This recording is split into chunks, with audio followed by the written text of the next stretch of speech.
And I think we're going to close with this section right here.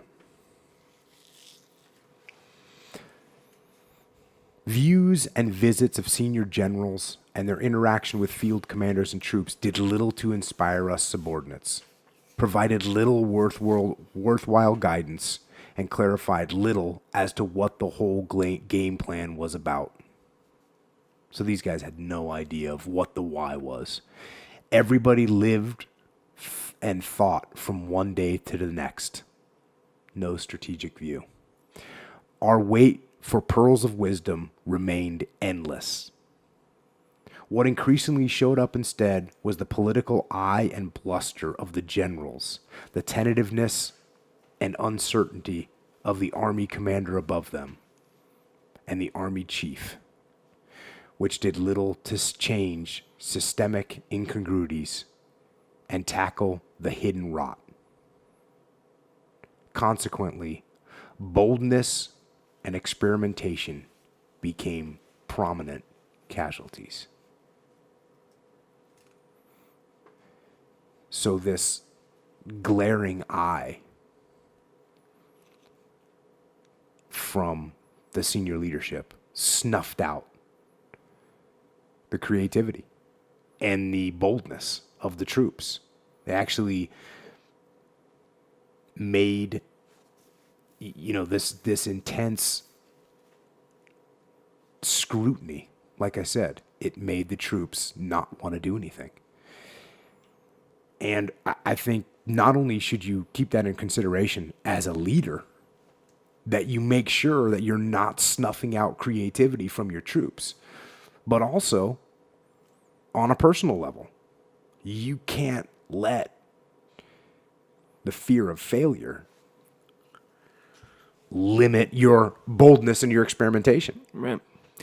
And that's something that happens all the time. People are afraid to step out and try something new. Yeah, and I mentioned this before, where a lot of the time the reason for that is when people get punished for making honest mistakes. Yeah. You definitely should not punish people for making honest mistakes. And when you are going to take risks yourself, you need to cut yourself some slack and realize that things might not go perfect. Mm-hmm. And I'll tell you, I mean, an example that's sitting right in front of us right now is this podcast that we're doing.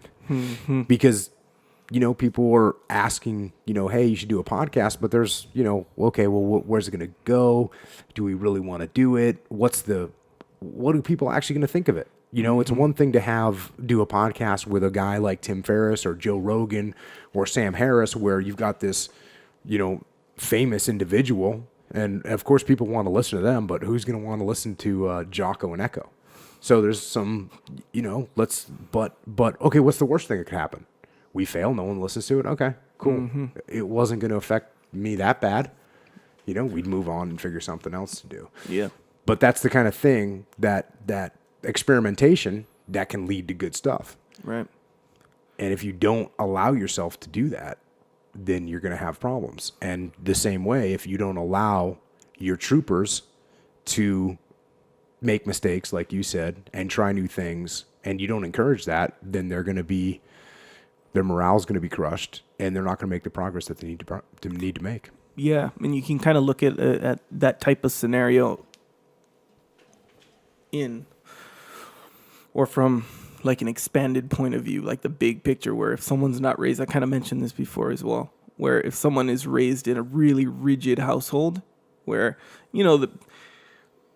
the kid who's taking piano lessons, he makes one wrong key and he gets whacked with a ruler, mm-hmm. right? And let's say someone was just raised like that in life, every little mistake, they're going to be so reluctant to start something new. They're going to be so scared, and a lot of times you don't even feel like why you're scared. It's just scary. A lot of anxiety comes when you think about or consider branching out, doing something risks. New.